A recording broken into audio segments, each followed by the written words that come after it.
Here we are at the Seaside Lagoon. Seaside Lagoon, I used to come here when I was a kid. And,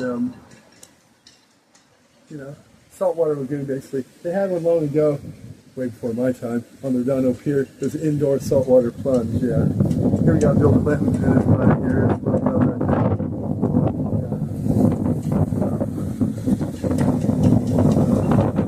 Yeah. I think the lighting's good enough. He visited here once, so they built a statue in honor of him. No, I'm joking. Looks a lot like him. And someone put some goofy eyes on these guys. I don't know. Bill and Bob Maestro, identical twins. No one's taller than the other. They're not exactly identical. Identical twins were born in Boonville, Missouri. Bill on July 30th, 1928, and Bob 20 minutes later on July 31st. They started diving as kids in the farm's pond using an oleum for a helmet. Oh, oil can for a helmet, I see. A bicycle pump and a hose for air. Bill and Bob had big dreams in Missouri farm as Missouri farm was. On a submarine, be deep sea divers, and go treasure hunting. Somehow we managed all three. The brothers invented their first practical in the back of their Redondo Beach shop. Someone scraped it off. That is.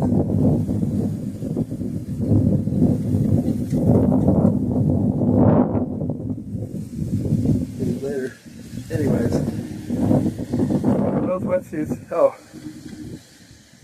I have back there Redondo Beach shop or Diamond Surf, which was those wetsuits, their legacy and iconic surf brand Body Glove began. Bill and Bob Maestro will always be remembered as legendary watermen, lifeguards, and surfers and icons of the surf and dive industry. A 32-inch replica of this statue is now the most sought-after waterman memorial trophy in the world. We got all these different things along here. It's all about Body Glove, I guess. They're local right up down the corner. These are the guys, I guess, that started it. That's what they're saying. It's just saying here. Dedicated.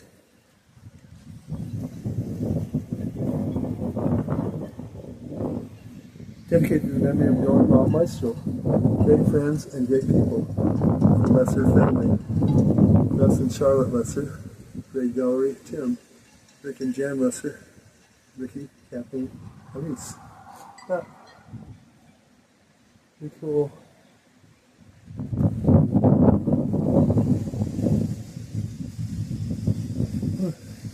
Anyways, that's a statue.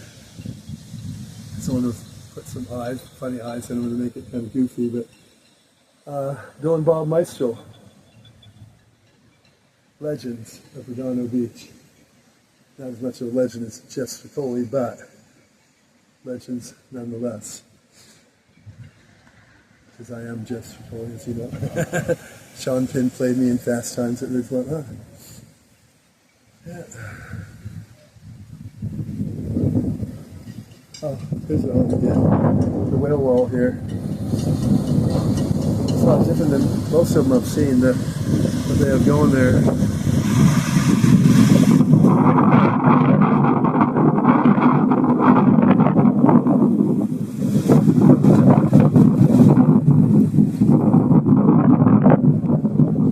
Never seen one quite like that. It's a windy day, so you'll get a lot of noise from the bike. Not even sure what the bike is on this thing, so I'm not sure what it is. I think there's one on the end on it.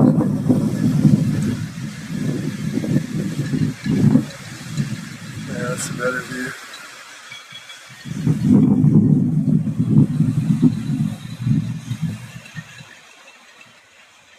There it is.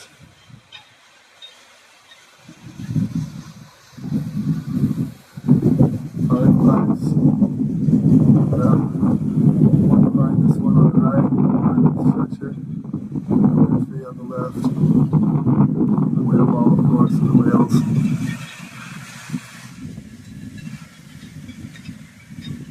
There it is.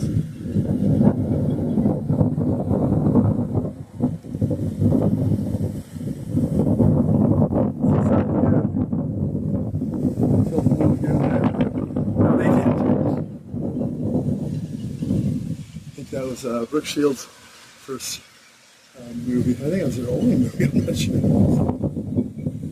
She became a model for Calvin Klein. Brooke Shields. So, in the movie, Fast Times at Ridgemont High, at the end of the credits, that's the movie starring me, Sean Penn playing it. At the end of the credits, they tell him Mr. Ham, that was a teacher, that was the only class he had. They were down behind Mr. Ham's class. That was really nice. Joe Ham was his reporter. Other people at my school, I now think it was this guy named Mr. Roy, because Mr. Roy taught history. Mr. Ham was actually an English teacher. But it made better for the movie, more subjects to work with. I'm a history teacher. In reality, Mr. Ham was an English teacher. Anyways, at the end, and he's, what are you on? Are you all on dope? That's like he'd say stuff like that. He didn't understand the kids of that era, you know. So at the end of the credits, it says, Mr. Han still thinks everyone is on dope. And it said, what's his name? We'll just go to Jess Ficolle. He says, Jess Ficolle rescued Brooke Shields from drowning, spent reward money on hiring Van Halen for his party, birthday party, something like that. That's pretty funny. Then Damone, that's the guy's name, I think, the ticket scalper dude, right? Busted scalping Ozzy Osbourne tickets. At the end credits, they're telling you what happened to each person. And what's his name?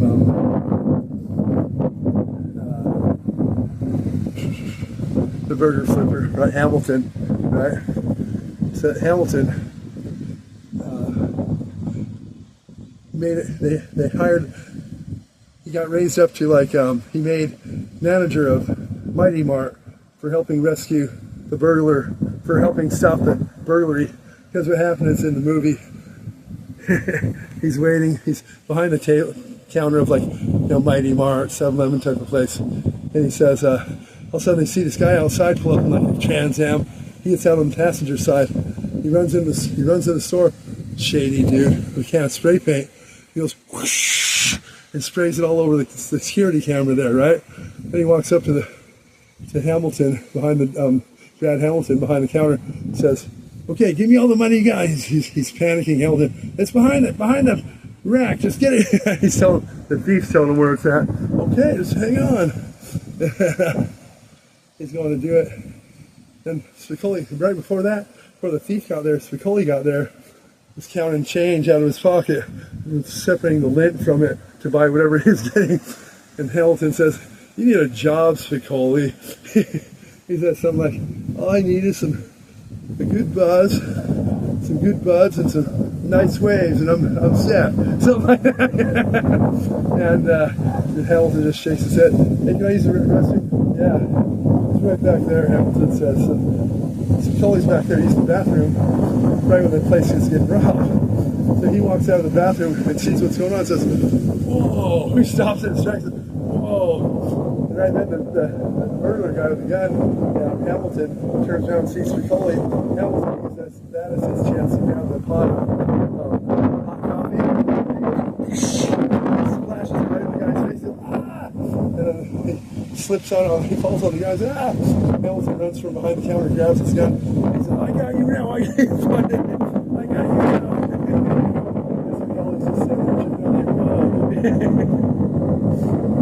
And so because of that, he was,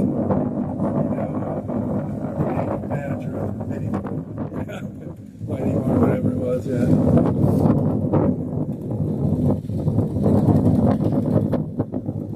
a good movie. It had a big soundtrack, Led Zeppelin,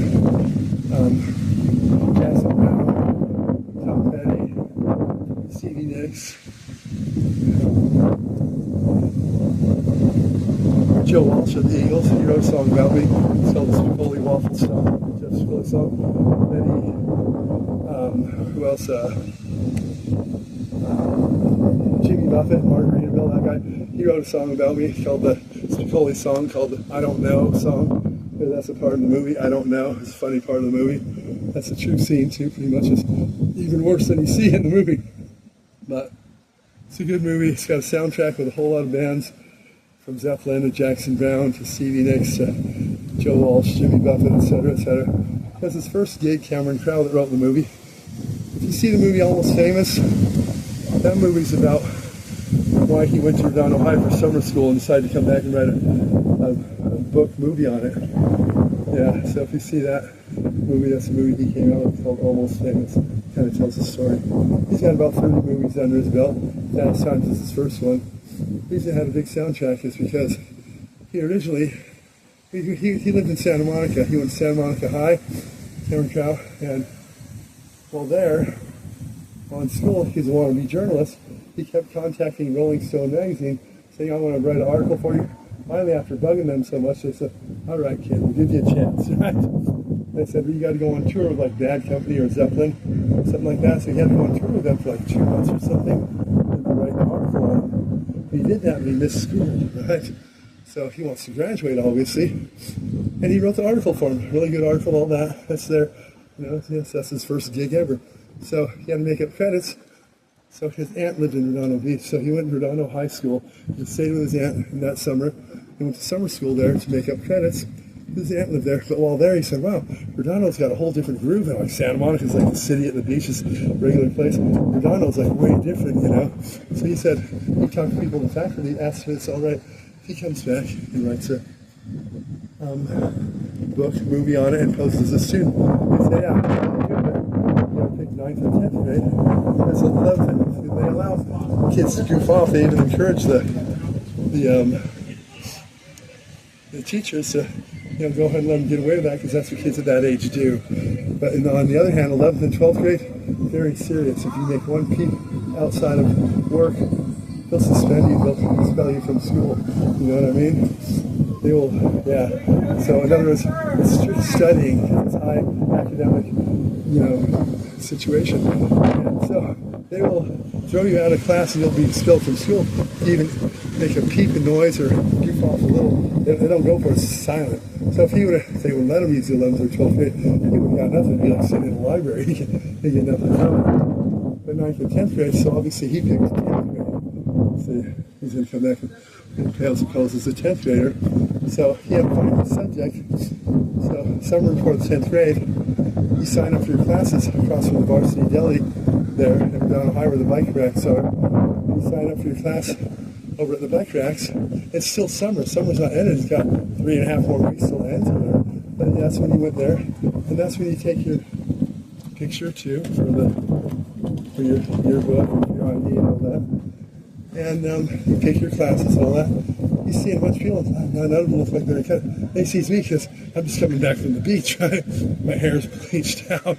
I come up on my Strand Cruiser, he's like, that's the guy right there. That's the guy. I was frying. So you can see that in my eyes, my picture in the 10th grade. So he modeled Sean Penn after that picture of me in the 10th grade. You see in the classmates probably. That's who he modeled Sean Penn after. Now look at me there, basically. And my hair's kind of stringy and, bleached out. And it's a black and white picture. Next year they were all color, and so they're on there in color, but it's black and white. But so he picked me. So he obviously took the one class Mr. Hand's class. That's Mr. Porter, English. That's the only class he really had. And he used to sit in the back of the class and take notes. I thought I'd see an art. Knew something's funny. No one else really knows. Only 2 people in the faculty, even the teacher thought he was a student. Only 2 people in the faculty knew that he wasn't a student. Let's stop this.